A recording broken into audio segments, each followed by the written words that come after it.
Welcome to the Writer's Bar. I'm Baron Bircher. I'm your host, author of Hard Latitudes, and we're being brought to you on the Authors on the Air Global Radio Network. It is my great pleasure to have a very special guest tonight. The author of dozens of best-selling books and a brand new one that just came out, the winner of 3 Edgar Awards, the recipient of the LA Times Book Prize for Best Mystery, and we're only just scratching the surface. Well, I don't want to jump ahead on that. Let me just say, welcome, T. Jefferson Parker, and thanks for being at the Writer's Bar.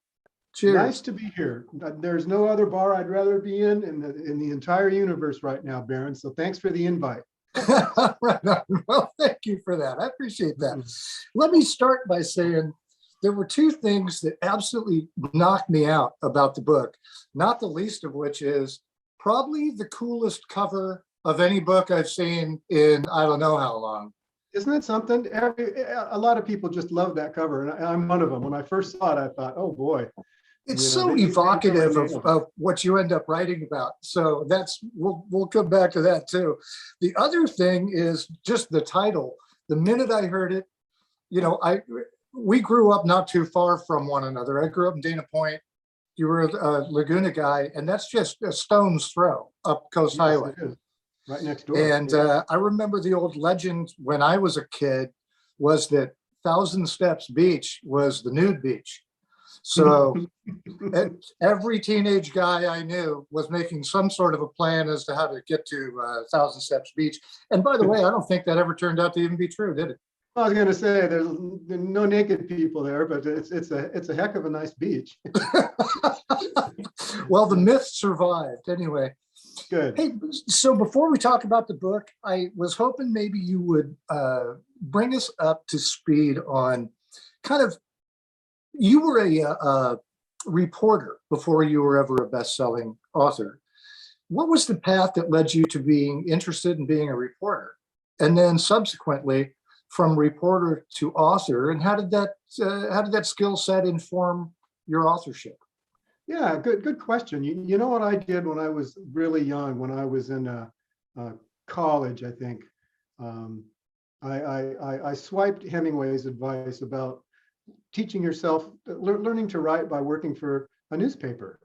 He always thought that was a great idea, and he did that. So I did it too. Monkey see, monkey do. And I got a job on a weekly newspaper, a little paper called the Newport Ensign, pretty much right out of college, and that's where I learned the basics of writing journalism. The who, what, where, when, and why that we're all taught, and I took that job gladly. It was really hard to get. Those were the Woodward Bernstein years, and every kid coming out of college had a degree in journalism, and I just had an English degree. So it was a hard job to get, but when I finally got it, I was happy to get it, and I took that job. I wanted that job specifically so that I could teach myself how to write well enough to write in publish fiction someday. I never really wanted to be a newspaper reporter, and I did it for 5 years, and I enjoyed every minute of it. But I did it to learn what journalism could teach me. Always with the Ensign, or were you? Did you move around? Moved around a little bit. I did 2 years with the Ensign and 3 years with the Daily Pilot. Remember the Daily Pilot? I remember the Daily Pilot. Yeah, we had a subscription to that. Yeah, they covered Dana Point and Laguna, almost all the coastal Orange County. So I was a journalist for 5 years, and then suddenly, without my asking, I was offered a job with an aerospace company in Newport Beach called Ford Aeronutronic, and it kind of caught me by surprise. But I took the job because journalism doesn't pay particularly well. The hours are long, and there's a lot of pressure. You're always under deadline pressure. And I thought that I had learned my journalism well enough to go on to write some fiction. And I took this job as a technical editor at Ford Aerospace. We were working on an anti-aircraft mounted gun, a tank that shot helicopters out of the air, basically.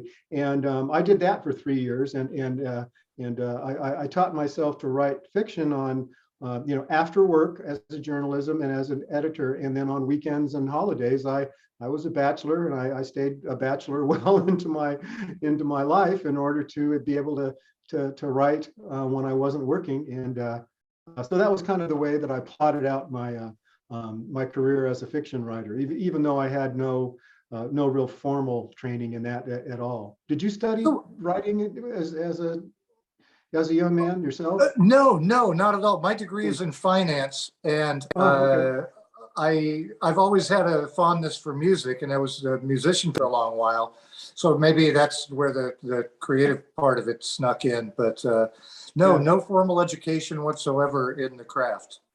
Okay, interesting. So tell me how did Laguna Heat then come to be? That was Yeah. a sensation. It was. I thought that happened every time that you write a book. I found out later that it doesn't happen every time you write a book, but that book well, the publishers loved it for the main thing. It took me 5 years to write that thing, and I wrote it 5 different times, and I threw away 6 different times, and I threw away 500-page drafts, 5 of them. I threw away 2,500 pages of written Laguna Heat before I wrote draft number 6. Which I told myself that when I went to write this book, it would be this draft. It would be the last time I did it. I've been working on the book for 5 years. It wasn't good enough to submit yet. I knew that, and I made a deal with myself that I'd write it one more time, spend one more year on this draft of Laguna Heat, and I would excise from that draft, and I would banish from that draft any conscious efforts to duplicate or echo my literary heroes. As I like to tell the story, and it's basically true. I mean, I wrote a draft of Laguna Heat that was bad Hemingway, and a year later I wrote a draft that was bad Tom McGuane, and a year later I wrote a draft that was bad Gabriel Garcia Marquez, and a year after that I wrote a draft of bad Jim Harrison, and I forget who the 5th was, but the 6th one was I got rid of all those guys. I tried to banish their voices from my mind and on the page, and I finally came up with a book after 6 drafts that was not a great novel maybe, but a good mystery, and it's all mine. I invented my voice came out in that, and when I was able to turn down the volume on all my heroes. That takes a lot of courage to spike that many pages of hard work. It does. It hurts. Yeah, it hurts. And one thing that was neat about working as a newspaper reporter, that one of many things working as a newspaper reporter that helped my book writing, was I learned to write fast, and with conviction, with confidence. You kind of build your confidence as a newspaper guy. You start with these little stories, and they get longer and longer, and details come later. And I was able to bring some velocity to the writing of Laguna Heat, so that when one draft was done, the first draft of Bad Hemingway, say, and I read it at the end of the year, I was crestfallen. I thought I had such a good draft, but it really wasn't good. And I had just enough critical, brain power from my years at UCI as an English major to know that. I would read that manuscript and go, this isn't good. I know this isn't good. So whatever, write another one, write it fast. And a year later, there was another 450 pages sitting on the desk. So it was kind of a long, very interesting process. My next book took 3 years. My book after that took 2 years. And finally, when I hit book maybe, I don't know, say 5 or 6, 7, the publishers put me on the mystery writer, thriller writers book a year fast track. That was what they offered. And they wanted a book a year, and they wanted to publish it. They wanted a mystery a year, crime story a year, and they wanted to publish it the same week every year. I mean, they slot their authors into this schedule, and which is cool. It's great for the author. You have a deadline, what's going to be and stuff. But having that sort of work ethic, being held to that kind of work ethic is kind of good. And that's another reason why writing fast is a savior. I always, I finish my drafts in 6 months, and then I'll spend 3 months rewriting them, sometimes more than that. So I'll always go back and make every sentence as good as I can, and make everything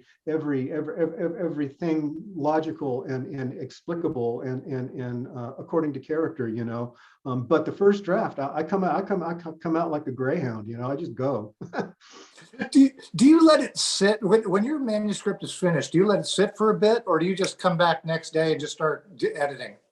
I let it sit. You know, and when I finish that first draft, you know, I print out a copy for my wife, who's a terrifically good reader, and I send electronic copies now to my editor and my agent. And then I sit back and wait for notes, basically, and I'll do nothing. Sometimes I'll write a short story. Sometimes I'll go fishing. I mean, I don't know. I'll waste 2 or 3 weeks, whatever it takes, to get the notes back, you know, and then Right. I'll read those and get in on the revision. Yeah, well, I totally relate to that process. I Yeah, kind of have to let it sit and walk away for a minute and do something else, yeah, because I don't know. I don't know why. yeah. I would think, especially with music, that would be necessary to just put it down and stop the sound for X days, weeks maybe, and come back with a fresh ear. Yeah, like books, you know, the characters, the music, the notes, all of it. It just it lives in your head for so much. Hmm. Sometimes you forget. Well, did I write that, or did I just think I wrote that? Hmm. Yeah, yeah. So I know. that's a fascinating story, by the way, about your first 2 or 3 books. I had no idea that was the process, but that's a considerable amount of self-discipline that shows, you know, in the success of your writing over the years, no doubt. So, A Thousand Steps.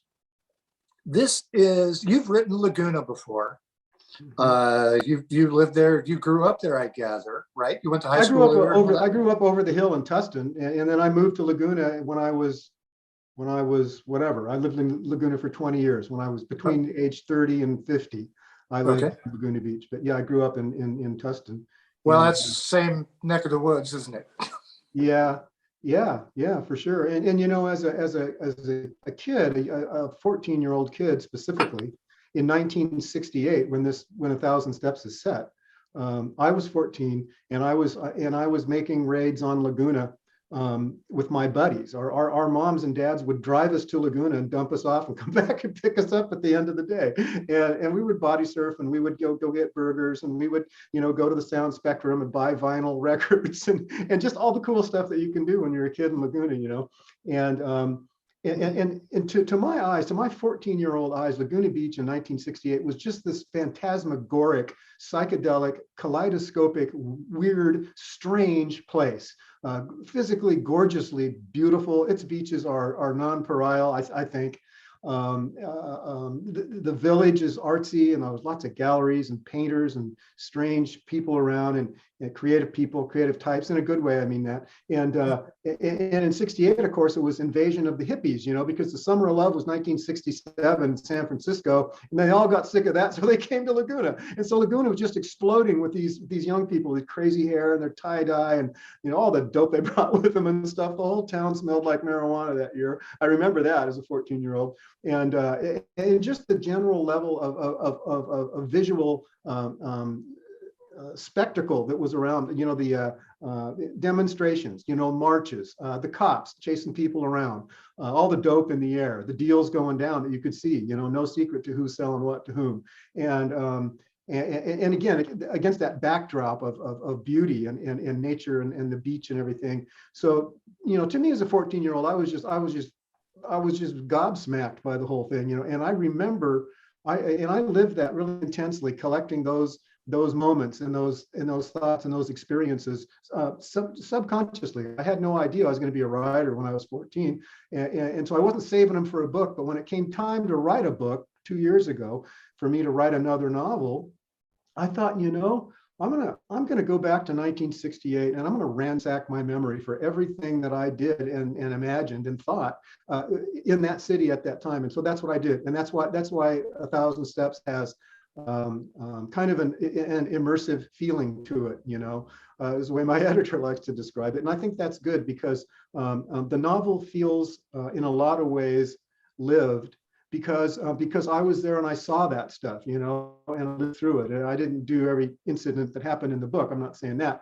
but I was there kind of as an eyewitness to that time. And I think that made the writing real alive and vibrant. And some reporters have asked me, writers have said, well, gosh, you must have done a tremendous amount of research for, to get all that detail of Laguna Beach at specific time and specific place. And actually, I didn't do any research at all. I mean, it was all lived. It all came. I look up the street names and stuff like that. But it was all kind of there for me. It was a gift.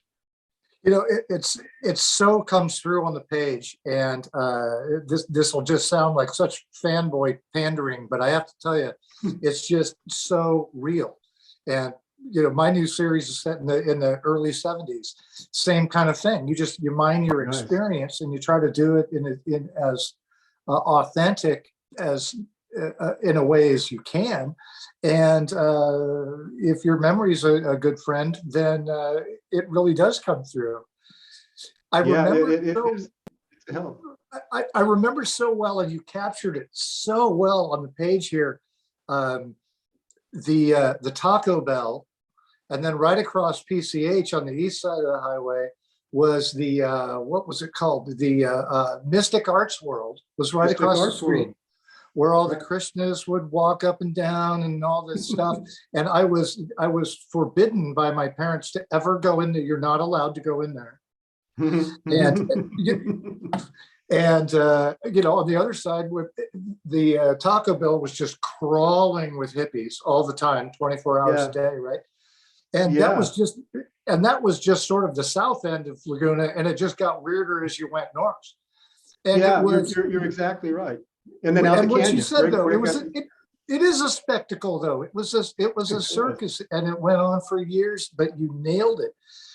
So I got the impression that because it's written with such depth of character and depth of place, all of it, I got the impression that, while you've written Laguna a few times prior, this one seemed different. This one seemed almost like you'd been waiting for the right time in your life to tell this story. Am I reading too much into that? No, I think you're right. And I wanted to go back to that time for the reasons we just talked about. Being young at the time, being impressionable, and seeing all that kind of stuff. And I think also in choosing 1968 because I was kind of there as a kid and experiencing it with these wide eyes.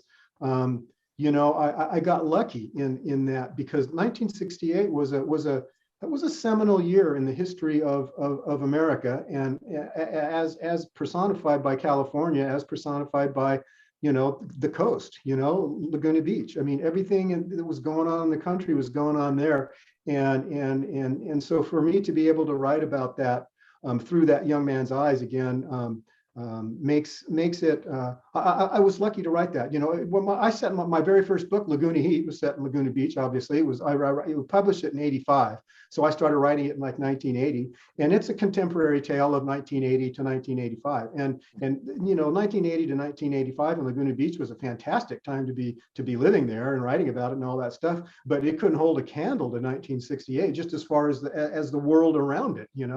There was no Vietnam War. There were no hippies. There were no demonstrations in the street. There was no there were drugs, of course. Laguna's always had drugs, but it wasn't an invasion of there wasn't a local brotherhood internationally selling LSD from places like Mystic Arts World. So 68 was a magic year, and I'm glad that I could kind of stub my toe on it.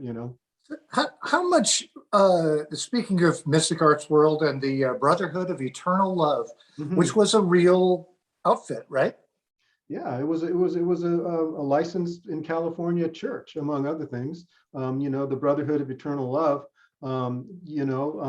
They preached, love, Jesus, Buddha, and LSD, and they thought everybody should have all of those things all the time.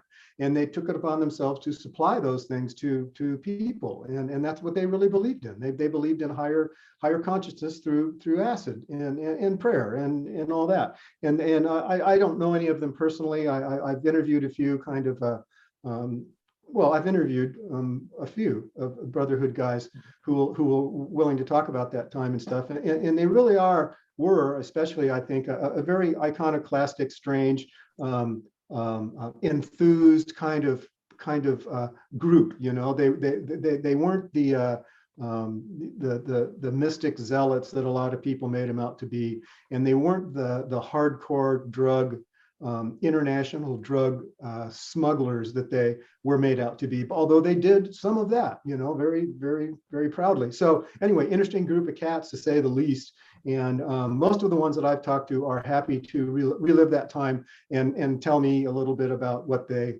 did. And they've got some wild stories. Oh, I can't even imagine. Yeah. You know what I really was fond of in the narrative is it's very easy to fall into the trap when we're writing retrospectively of being, I don't know, judgmental kind of, and writing through a contemporary lens. And I thought you did a brilliant job of, first of all, it's written in a very unusual present tense style that I really admired very much, because I know how it's difficult for me. I've tried it before and I bailed because it's just hard to maintain. Yours, it's always happening in real time, the way your story unravels. Yeah. And secondly, there's really no authorly judgmental attitude about any of it. This is all through the lens of a 16-year-old boy who's coming of age and faced with interesting challenges of 1968, political, military, drugs, sex, the whole deal, in Laguna Beach of all places. And I swear, I felt like I was there. I did not want this book to end. That's nice to hear.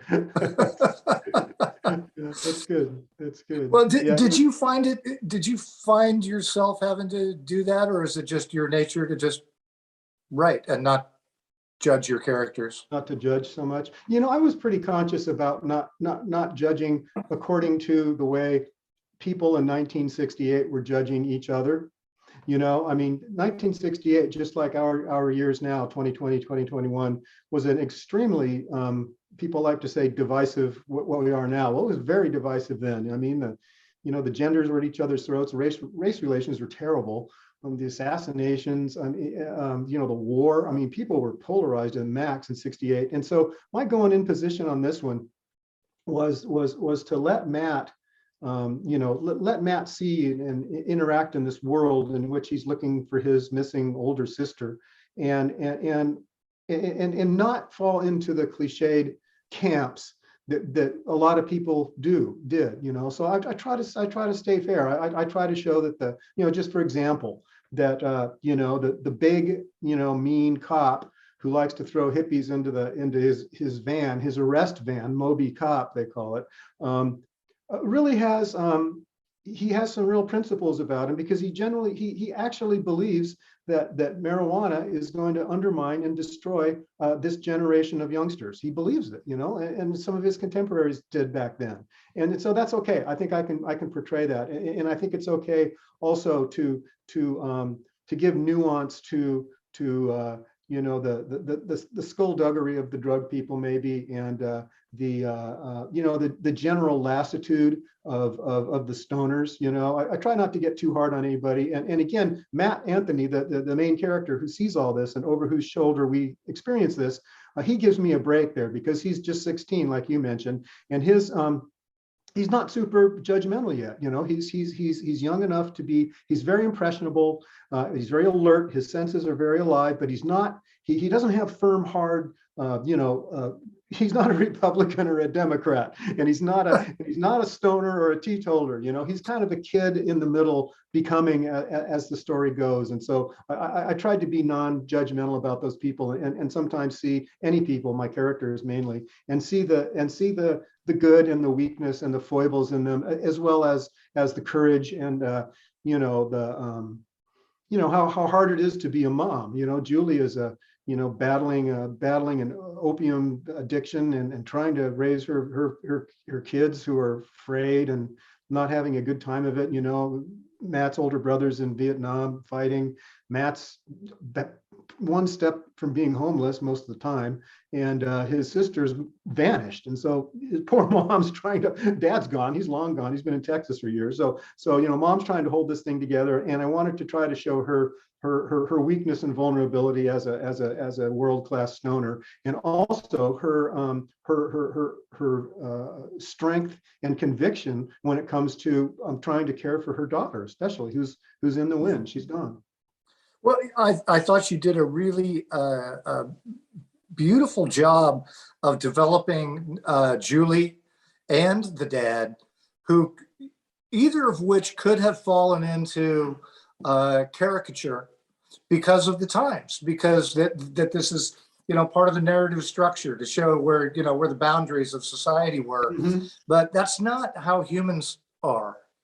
Humans don't do that way. And I thought you did a brilliant job, particularly with the dad, because he becomes a very complex, interesting presence.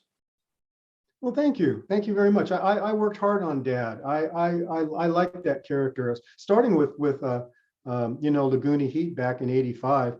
Since then I've published 20. Well, this is my 27th book, and I think virtually every single one of those novels that I've written features Dad. Dad's in almost every one of them. My dad looms large in my life. He's no longer with us, but he was a one of the seminal humans in my life and upbringing, and so I write about him in one way or another, book after book. So yeah, thank you. I'm glad he touched you, and I think in the book that he kind of moves from he moves from being a cliche to being a man, a more rounded, full man at the end. And I think that just as Matt is growing, as an adolescent into young manhood, his old man, Bruce is kind of doing the same. He's finding his own truth and his own adulthood also. Aren't we all kind of doing that?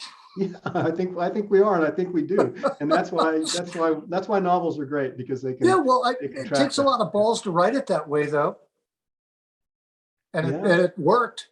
It worked, yeah. So I have to ask. I couldn't help but notice the dedication at the beginning of the book, Mm-hmm. and the name of the character and his propensities to art and the art community. What's going on there? Well, I just flat out had to name the character in the book Matt Anthony, because my brother's name is Matt, and like Matt Anthony in the book, my brother is an artist and an inventor and a waterman. He's a surfer, and Matt's a fisherman. So anyway, the book is kind of an homage to my brother in a lot of ways. And there's a lot of him in there. There's Matt. The two Matts have a lot in common, but then there's a lot that's not in common. And brother Matt just laughs and goes, "I would never do that. What'd you put that in there for?" Was your brother part of the Laguna art scene? No, not really. He was. He's been an artist for most of his life. His real creative training and growing as an artist was done at the California State University of Sacramento. Really? They have a really interesting, intense art program up there, and he got a master's degree painting and sculpture, and so that's kind of his deal. He was never part of the Laguna art scene. No. Well, it's as I recall, especially back then. I don't know. It's probably still the same. It was a very tight knit community, and they took care of each other a lot. Mm-hmm. And you were either part of it or you weren't part of it. Yeah, you're totally right, especially when it comes to the then newly forming festivals. But 1968 was the first year of the Sawdust Festival, if you can believe that. And those guys were insular and for each other, and and cliquish and all that good stuff. And you were sort of either on the bus or off the bus as an artist, in Laguna. 68 was the first year. I think so. I'm pretty sure. Yeah. Well, I think you might be. I Oh, I didn't think I read get that. that. I think I was there. I think my buddy's mom took my buddy and me to the Sawdust Festival that year. Wow, that's cool. That's cool. Wow. Okay. Well, I'm gonna reappreciate that memory a little better. Yeah. So as you were doing this, as you were immersing yourself in the psyche of 68, which we kind of do when we're writing, or I do anyway. And I try to listen to the music of when I am writing and just try to kind of stay there so that I remember what it is I'm doing and what their frame of reference is. And I was wondering, did it occur to you as you were going through here, oh my God, the more things change, the more they stay the same. This is 50 years on, and we're still up each other's patooties about all the same stuff. Absolutely, Baron. That was foremost in my mind. I was thinking, God, 1968 and 2020 sure have a lot in common, and all the stuff we were just talking about. I mean, totally does. They do have those times in common, and seeing, yeah, it's like, we've come this 52 years later and we're still at each other's throats about the same stuff, and so that definitely comes to mind. I think, there's ways in which we as, Americans, Californians have all, moved beyond 68 and in some ways, and our world now is different, but the similarities just ring awfully loud, and they ring awfully true to me, and they did while I was writing it, especially when I was writing that book, 1,000 Steps. I wrote the first sentence in the day of the lockdowns in 2020, March of 2020. So I wrote all of this crazy Laguna stuff against COVID, literally locked down in this house. And so when you look then at well, how's 2020 different than 1968? Well, we have a pandemic, and 900,000 Americans have died with it, and that's how it's different. That will set 2020 aside and 2021 and on to the future. It will put us in a unique place in history forever. Man, I should say so. It certainly it colored the way I wrote and the way I thought during that year. I'll bet. Well, it's just I don't know how it could not. I mean, we're all living that same reality, and it's just it was surreal. It was bizarre. Did you enjoy going back in time that way? I'm not familiar with you having done that before. No, I've never done that. I think I've read everything you've written, by the way. So, wow. Wow. I am a bona fide fan, but you must be. I don't recall you having gone back in time that way. No, never extended like that. I was almost always right about whatever year I'm in, so never have I done that. It was I think because of the weirdness in the air of being locked down in COVID and this strange pandemic sort of gripping everybody like a giant python, just a squeeze tighter every day, and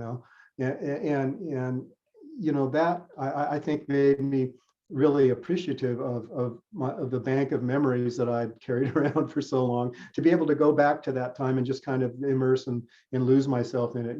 I used to think that escapist fiction was a pejorative term, and I never saw myself as a reader of fiction for the purpose of escaping anything. I always wanted to learn more rather than escape. But when I started writing this book, I changed my mind. I thought, I kind of want to escape. I'd much rather be in 1968 Laguna Beach than stuck in Fallbrook during a pandemic lockdown. I mean, who wouldn't, So. Well, like I said, that was my reading experience with this. Is I didn't want to leave 1968 either, and I had to because the book ended. Yeah.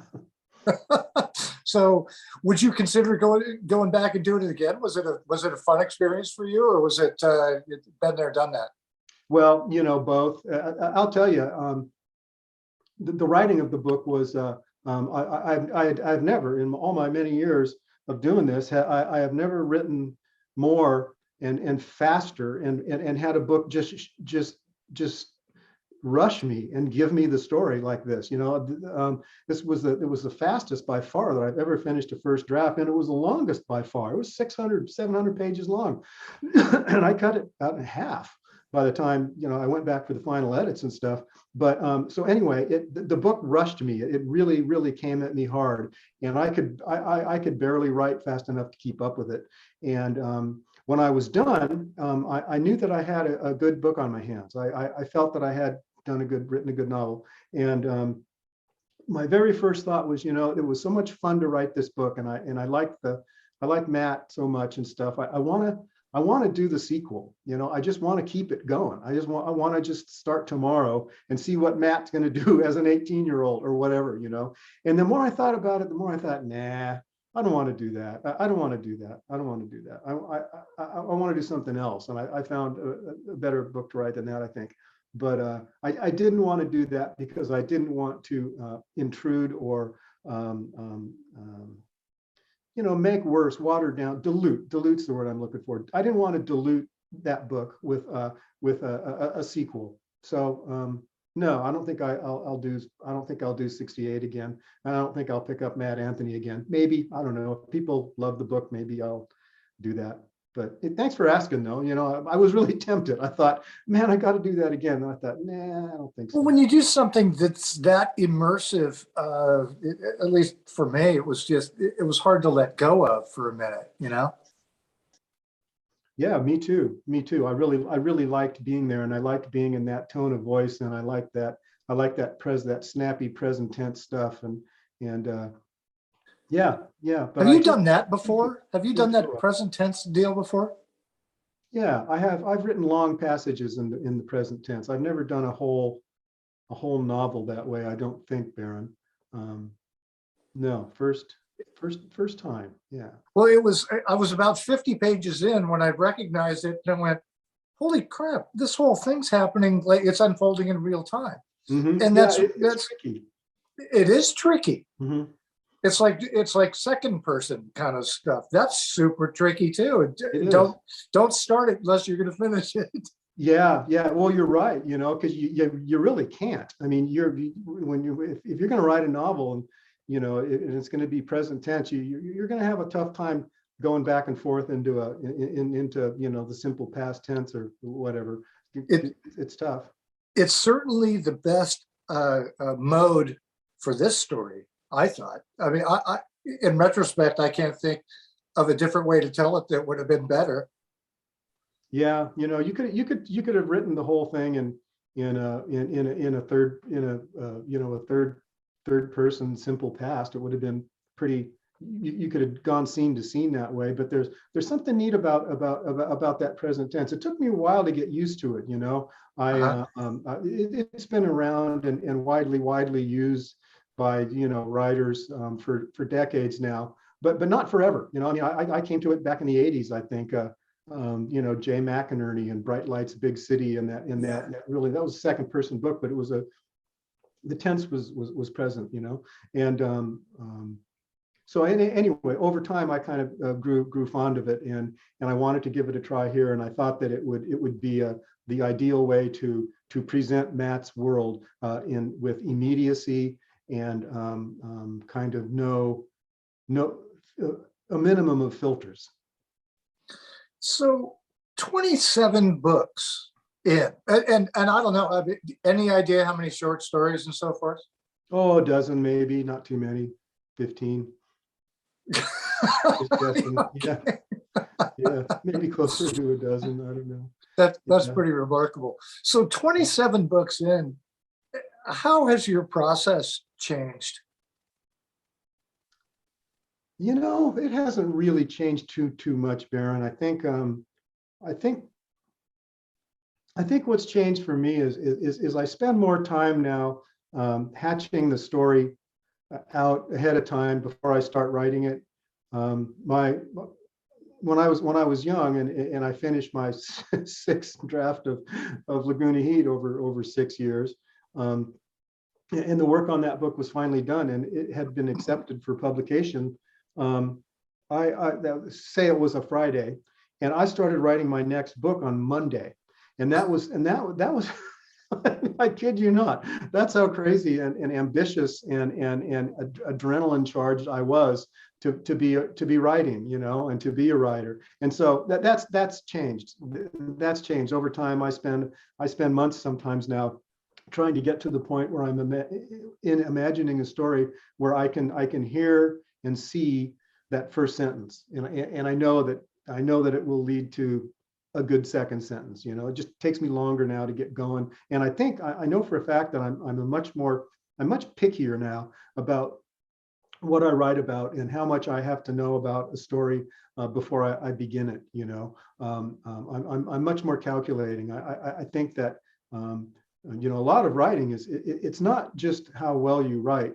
It's the story that you choose to tell. You can spend a lot of beautiful words on a crummy story, and you still just have a crummy story. You want to pick that story that you deserve or deserves you or something like that. So I try to think, and I try to make something that's whole and should be read. I always tell myself that, Jeff, write a story that should be read. There's too many books out there that it doesn't matter if you read them or not, but write a story that should be told, that should be read.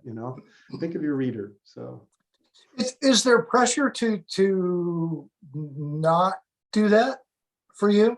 I mean, at your stage in a career. I don't know how to phrase that differently, but you know what I mean. Mhm. Are there people that say, don't worry about that so much? Well, I'm sure. Yeah. Some writers are, they just have, they have good instincts for what people like to read. They're natural born popular writers. And that doesn't always mean that their stories are particularly good or should be read, at all. Sometimes they are, often they are, good writer's a good writer. And, but I do think sometimes that,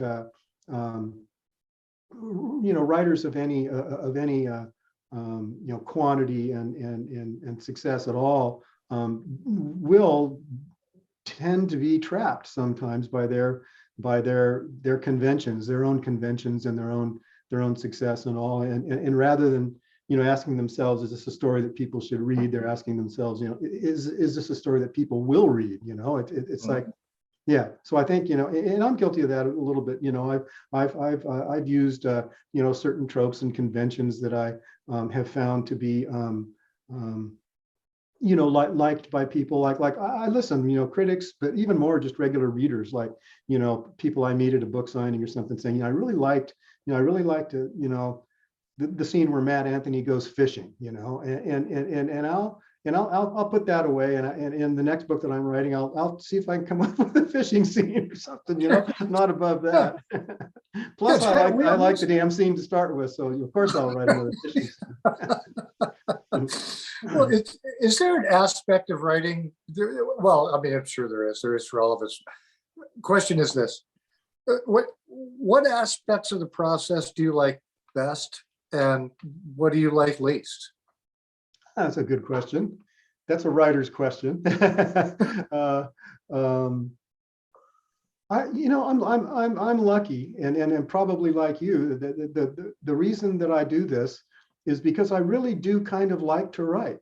I like it, 7 in the morning comes early on when it's winter, and I have to get up and go out to my little barn here and write a book in the cold. But basically, I like it. I like the work. So for me, the rewards are a good sentence or a good paragraph or a good line of dialogue, a good twist or turn of story that people aren't seeing necessarily, and the writing of the first draft without any notes and no input, and just sort of minimal, conversations with your editor and agents and stuff. That clean first draft where you really are, you've got a ream of 500 blank sheets of paper, and it's your job to fill them up. I love that part. I think that's great. And then, revisions are just a bear. They're just really, really hard. They're mind spinning sometimes. I'm working on a book right now that moves back and forth in time, decades and years. Oh. Yeah, and so, oh man, the timeline on that thing is when I go to rewrite that thing, that's going to be tough. So the rewrites are tough, and then um, promoting a book is kind of hard. Back in the old days, and it will probably be that way again before too long. All of us authors, publish a book, and you get on the plane and you fly around and you go to book signings and you do readings and all, and that's very ego satisfying, ego building, and flattering and fun. But it's very exhausting too, and that's probably my least favorite part of writing is trying to go out and sell my own book. Right. I Well, like the writing of it.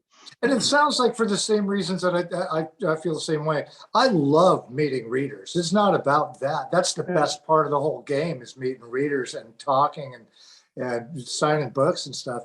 The transit process has become a nightmare these days. So just contemplating getting on an airplane is sort of daunting. Yeah, But I agree. but the other, the other part of it, the physical element, just being away from home for long periods of time and kind of not being in your zone where you can, I don't know, I can't write on the road, so it's just a thing for me. But anyway, it's very interesting to hear where people's likes and dislikes are. But again, I mean, I know that for you, we've signed together before, and I know that your fans love to talk to you, and you are really a great, accessible, wonderful author to meet.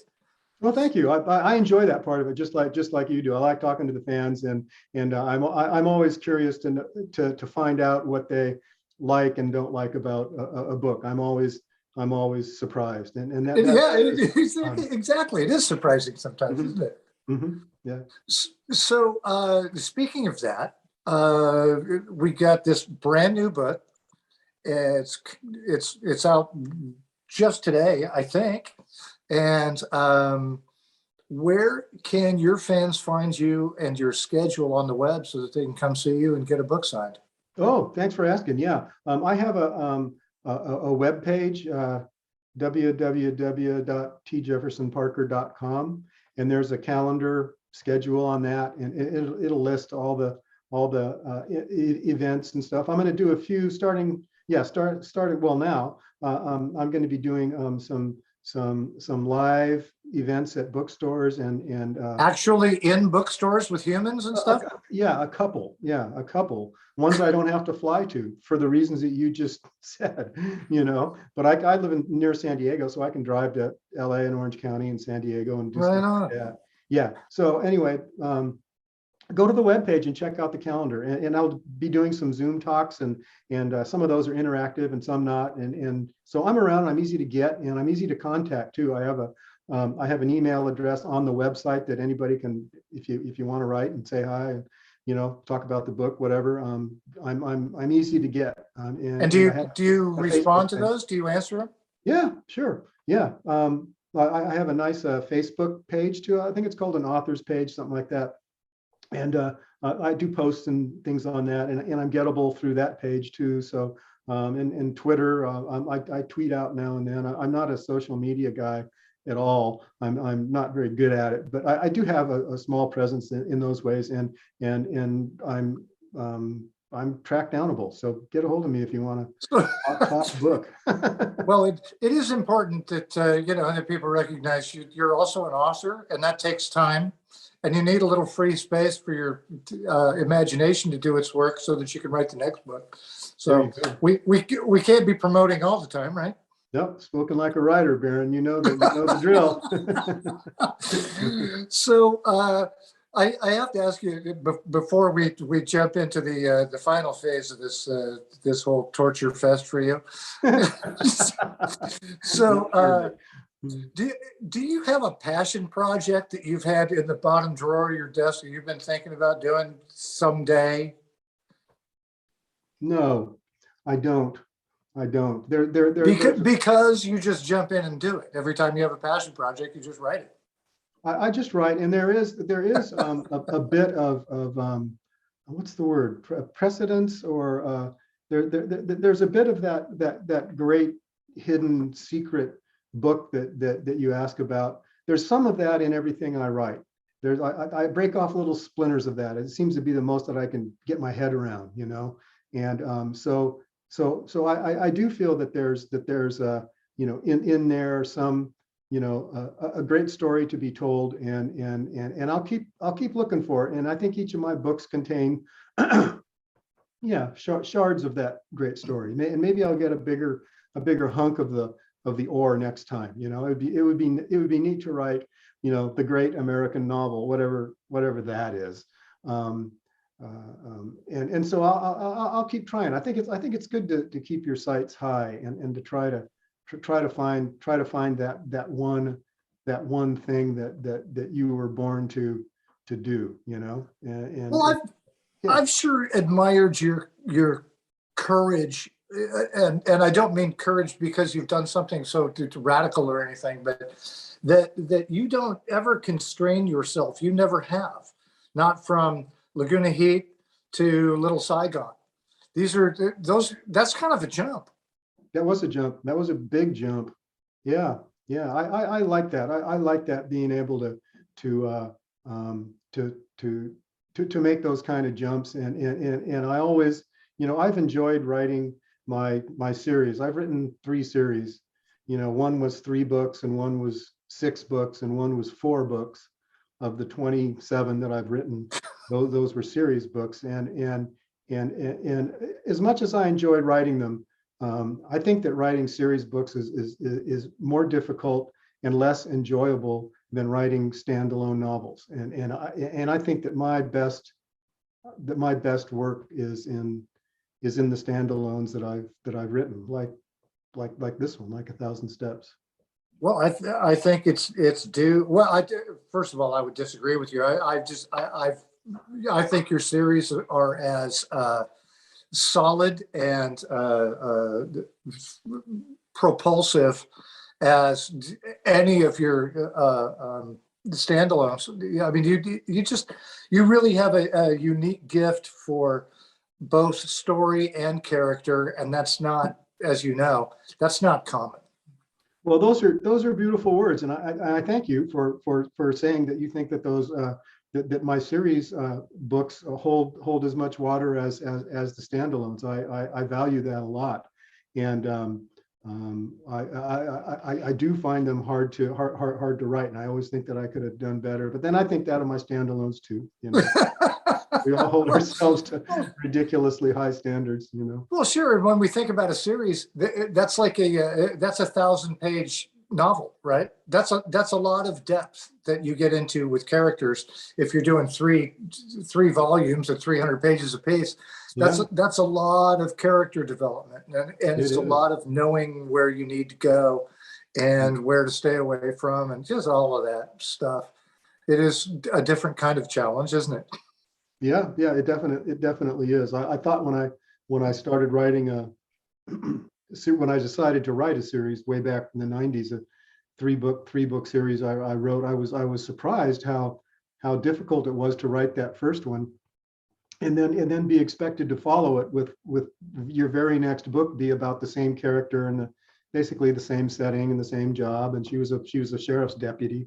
So I had all of these things that I knew about this character, having written the first book, and I was surprised how hard it was to find something new to write about. I was surprised that I had all this information about this character, stuff that I would spend months sort of dreaming about before I wrote the first book. And now I have that. I know her name, I know where she lives, I know what color eyes she's got, I know her job, I know her boss, I know her cat, I know her son, all the stuff, But then I thought, well, I know too much. I don't know.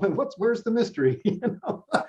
So anyway, I do admire immensely, the great series writers in crime land America. I love Michael Connelly still, and I think Chuck Box is terrific, and those guys just they crank out these series, and sometimes it's 2 series, two series characters, and they just do a terrific job, book after book, and I admire them immensely for that, because it is not easy.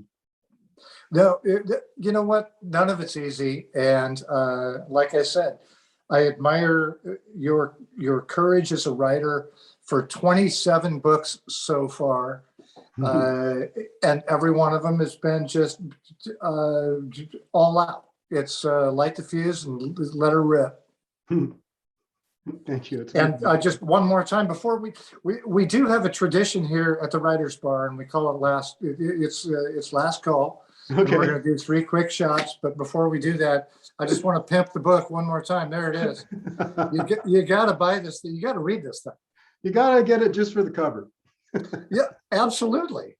And what you really need with this is Jeff Parker's autograph in there. So go see him at a signing. Yeah, please do. All right, so here we go. We're going to do 3 quick shots, okay? And you don't actually have to take shots. Okay. Okay, so here's the first one. Your first paying job. My first paying job? Yeah. I was a box boy at Alexander's Market in Tustin when I was 13 years old. Yeah. I know where Alexander's Market is. You do? I do. I'll be darned. So you were a box boy. I was. I'll say, how old were you? I was either 13 or 14. I think it was 14. I think you had to be 14 legally to work in California at that time, a part-time job, summer job, you know? So yeah, Alexander's Market, Jeff Parker, box boy. Do you remember what your hourly wage was? It was incredibly high. I couldn't believe how much money it was. It was like $2.12 an hour or something. It was. Oh, wow. It was awesome. Yeah. Oh, yeah. Well, you were rolling in it. I thought it was, I was rolling in it. a buck. Maybe it was $1.75. I don't know, but I know it wasn't very much. Wow. If I had known, I would have moved up there myself. Okay. All right. Second one, first album you ever bought with your own money. Okay. I'm going to say that was Beatles 65. Nice. Yeah. Okay. Yeah, I can remember they were $1.99 at Save-On if you bought the monorail, and if you bought the stereo, they were $2.59. So I would buy the monorail because I had this ridiculous little portable. One of those turntables where you put the needle down and.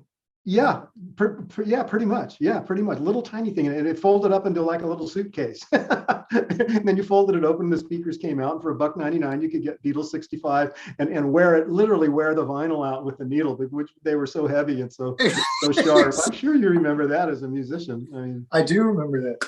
Yeah. All right, and the third shot, your first concert. First concert? First concert. Jethro Tull, Anaheim Convention Center, 1969. Dang. Yeah. And okay, did he have an opening act? Did they have an opening act? They did have an opening act, and it was who opened for Jethro Tull that night? I can't remember, Baron. It was I just can't remember. Yeah, I'll think tonight when I don't need to know it. Yeah. Yeah, we're digging deep into the memory banks. Anaheim Convention Center. That was a great venue. Tiny, awesome. It was good. Yeah. Well, they're very good, and good on you for being right on top of it like that. Well, those are good questions. Well done. Those are good shots. The memory synopses are still functioning. Well done. Hey, Jeff, I cannot thank you enough for being here with me tonight, and can't thank you enough for another great book. Your fans are going to love this one. If some guy named Lee Child hadn't have already said this, I don't know who that is, but okay, just kidding. But if he hadn't already said that this might be Parker's crowning achievement, I would have said it because it's true. Wow. Well, thank you. Well, thank you. But I would add so far. So far. There you go. There you go. Hey, do you have All time right, to Jeff? Hey, thanks, man. Do you have time just to take a second and tell me about your series in the 70s, where it's set and how many books you are? Really? Yeah, yeah. Yeah. Well, it's set in Oregon in the 70s. It's in the rural part of Oregon. It's nice. sheriff who has been sort of co-opted into the job. He's actually a cattle rancher, but they ran out of guys that would be willing to do the job, so he does it. And he ends up discovering that the 70s are the times they are changing. That's And cool. I like the setting and I like the time, and I'm gonna read them. well, I appreciate that. That's very kind of you to ask. Thanks very much. Well, listen, I sure hope I get to see you out on the road sometime soon. And great luck with this book. I loved every second of it, and great characters as always. And always a pleasure to see you. Always a pleasure to talk to you. Thanks, Baron. Appreciate it much. We'll talk again. All right, my friend. See you. Aloha. Aloha.